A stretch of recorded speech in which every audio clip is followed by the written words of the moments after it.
Hello കൂട്ടുകാരെ, ലാഭവും നഷ്ടവും എന്ന ഭാഗത്തെ അഞ്ചാമത്തെ ടൈപ്പ് ക്വസ്റ്റ്യൻ നമുക്ക് നോക്കാം. 640 രൂപയ്ക്ക് ഒരു പുസ്തകം വിറ്റപ്പോൾ 20% നഷ്ടമുണ്ടായാൽ പുസ്തകത്തിന്റെ വാങ്ങിയ വില എന്ത്?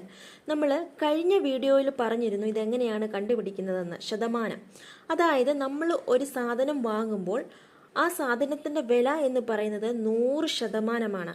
ഇപ്പൊ ഇവിടെ 640 രൂപ എന്ന് പറയുന്നത് 20% നഷ്ടമാണ്. അതായത് 640 രൂപ എന്ന് പറയുന്നത് ആ പുസ്തകത്തിന്റെ 80%. അപ്പോൾ നമുക്ക് 640/80 എന്ന് എഴുതാം. ഇൻറ്റു ഇനി ആ പുസ്തകത്തിന്റെ വില, അതായത് 100% ഇൻറ്റു 100 ഇസിക്കൽ ടു നമുക്ക് എത്ര കിട്ടും? 640ഉം 80 നമുക്ക് വെട്ടുമ്പോൾ 8 × 100 800 രൂപയാണ് ആ പുസ്തകത്തിന്റെ യഥാർത്ഥ വില എന്ന് കിട്ടും.